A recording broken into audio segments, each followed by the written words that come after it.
And I was probably like one of the five girls in there. We just learned how to do like push-ups, do little dumbbell stuff, and it allowed me to stay in my cocoon because I didn't speak the language, so I didn't really want to be having to like communicate a lot with people. That's when I first started lifting weights when I was in high school. But even then, over the years, like all throughout my college and like later on, um, it was never like serious. I was one of those girls that would just like go to the gym, find a little corner, find two pair of dumbbells, do a little this, little that, some deadlift, 5 pound dumbbells, 10 pound dumbbells. Like after my first breakup, my first relationship with my ex-husband is when I joined the gym as an adult. Like I went and signed up for Lucia Roberts because I just therapy wasn't a thing in my family. It's taboo. So I just wanted to feel better. So I went signed up for the gym, and it was all female gym. Kind of got into that, and I think throughout college I would do those little classes, like how college has Zumba or they have yoga or they have cycling or just working out to stay sane or to stay skinny, because being skinny was so important. Like it was ingrained in me. Like if you're not a size zero, there's something wrong with you. Like the beauty ideals was ingrained in me since I was little. Um, and later on, I got into bodybuilding after I did a study abroad in Australia when I was getting my bachelor's degree. That was the first time like I kind of went away somewhere by myself, was exposed to different lifestyle, healthier lifestyle, and I was like, oh, I want to feel good. And by then, combined with the sexual abuse that I had experienced in the past, and just like life changes and everything, I had already met my fiance who I'm with now. By then, I guess I was in a place where I wanted to feel strong. I instead of just like being skinny, and I wanted to feel safe in my body. So I started getting into, I would call it like power building, right? I didn't do the 5 pound stuff anymore. I wanted to feel strong. So I would do these heavy like sumo squats and leg press. That's when I grew my quads. I started growing my quads. And after college, I had a job lined up, but instead of taking that, I took a minimum wage job at a gym because I started being questioning what kind of life I want. And I'm like, this 9 to 5 thing, what I see everybody doing, that doesn't spark joy for me. Yes, there's safety, there's security, but all my life I've been just doing things that I've been told. Who am I? What do I want? What makes me feel good? Is it all about money? I was asking myself these questions. So I moved out, I started living with roommates. I had this minimum wage job. All I would do is just buy my little food, go work out in between my lunch break. And I met a few bodybuilders during that time. They explained to me about different categories, and I started looking up all these stages. And I noticed a lack of representation when it came to South Asian people, or, you know, especially when it came to certain divisions of female competitors. And I got in my head, I'm like, I want to be the first one.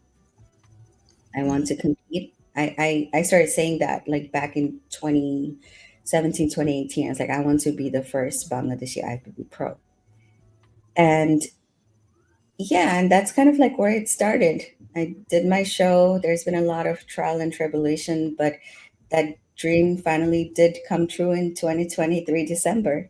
And here we are. Yeah, congratulations. Like, how do you see like bodybuilding now? Like it's like all over the world, like certain parts of the world. You know Mhm. that, it's in Asia, but like you said, you don't see too many Bangladesh bodybuilders.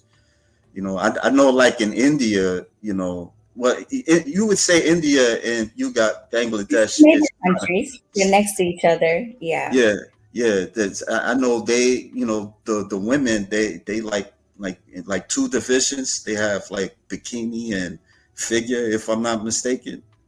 I'm not that knowledgeable. I would be honest with you. I kind Yeah, of lost touch with my roots or that part of the world. I haven't been back to Bangladesh since I came here in 2005.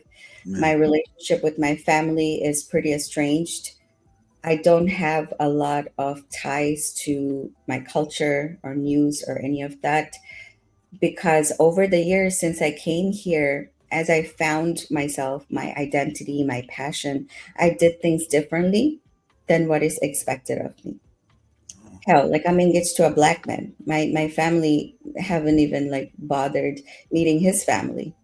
yeah, You know, there's a lot of like shunning and it's like, oh, we don't want to associate with you because you don't follow the things we want you to follow. And I have experienced that not only from my family, but also from a lot of like older generations of the community.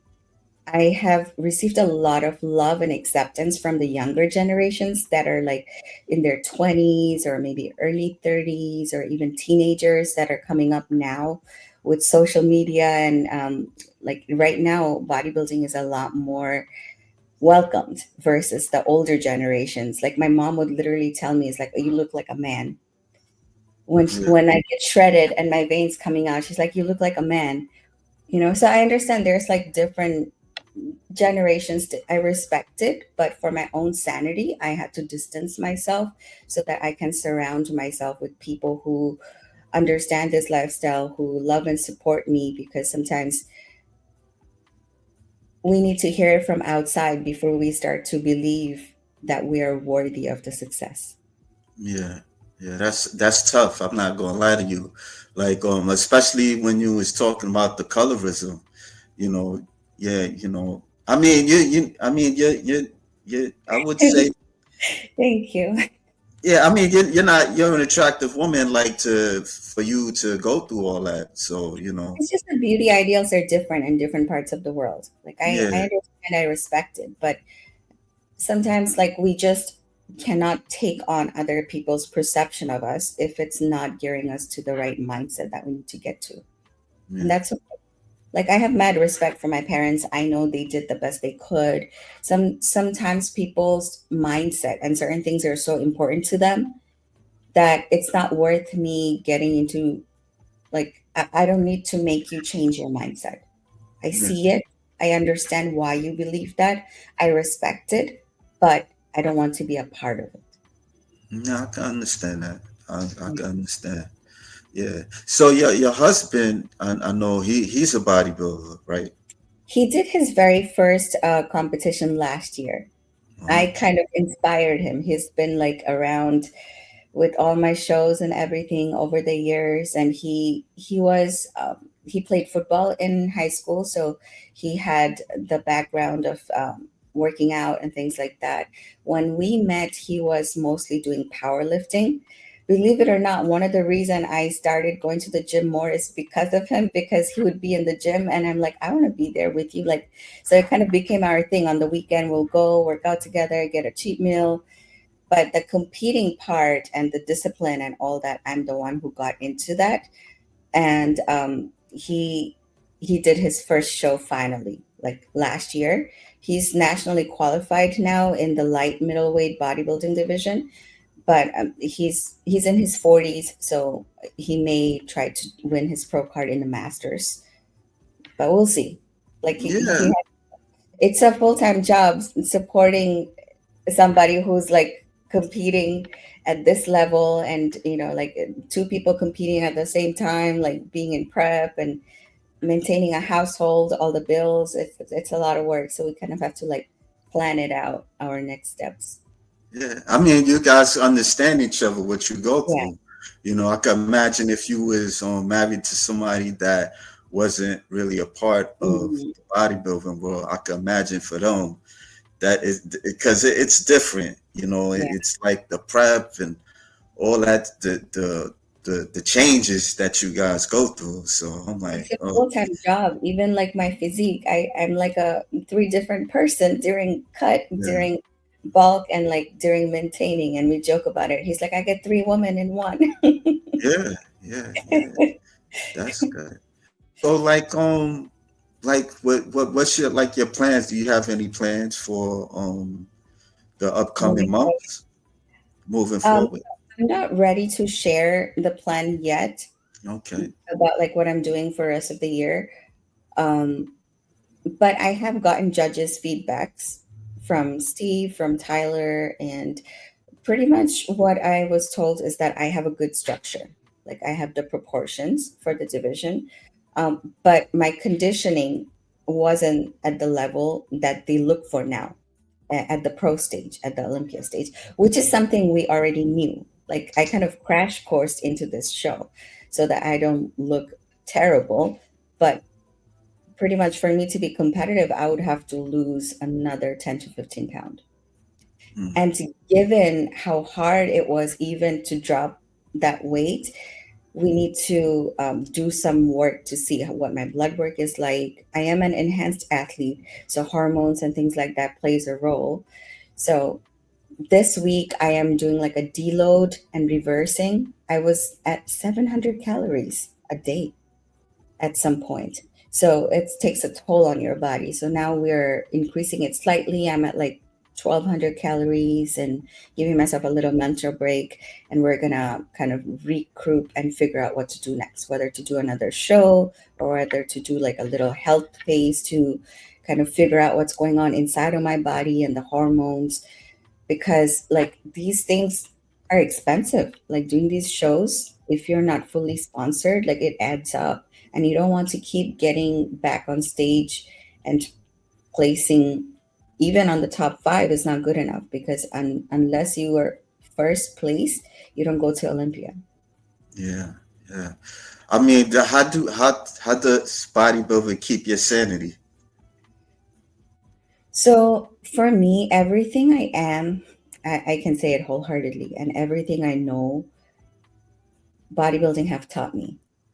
I wasn't raised with a lot of the life skill, right? Like I struggled with depression. I struggled with procrastination, not knowing how to tackle my mental health issues, how to even like organize, like goal setting, how to break it down into smaller goals. How do you make like a daily task list? Bodybuilding kind of helped me build those level of skills, and as I crushed each goal, my confidence in myself and my ability kind of grew, and I stopped people pleasing. um like I'm not afraid to ask for what I need, or if someone is like being disrespectful, I'm okay. I know how to communicate better, because when you're like in 700 calories and you're dying, you don't want to snap at your partner. You want to communicate like, hey babe, I just need a minute. Like, I still love you, but please don't eat the last piece of chicken. So bodybuilding kind of pushed me to learn a lot of those kind of like life skill, whether that be communication, whether that be like starting a business and things like that. And as I did that along the way, it made me who I am today. And I'm like super grateful. Because nobody taught me that in school. People in my life always told me, you're not going to go anywhere. You're a loser. You're not pretty enough. You're not strong enough. Like you deserve the bad things to happen to you.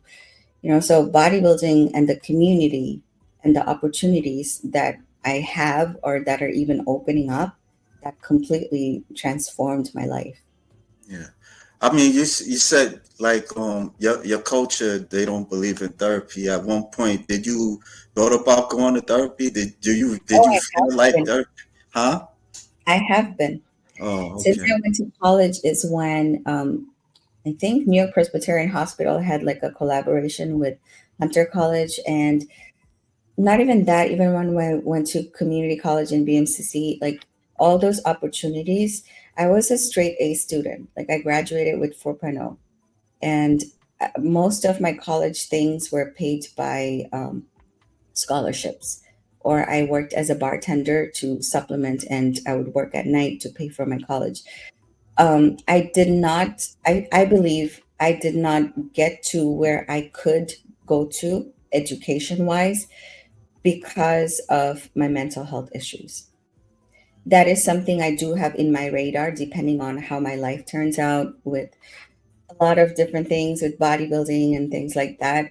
But I think it is in my radar at some point to go back to college and get my master's, get my PhD. I'm a very nerdy person. I love learning, I love studying and things like that. But that's when I kind of started dabbling into going to therapy. And over the years, like I have used BetterHelp, the website for therapy. Ben and I, we have even done couples therapy, figuring out like how to navigate our family issues, the cultural difference, the religion, and all that kind of things. So yeah, therapy is a big part of my life now, like regularly.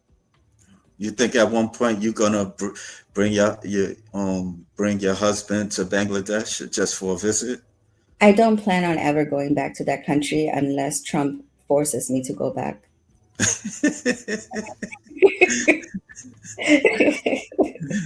Well, you're a citizen, right? So you ain't got nothing to worry about.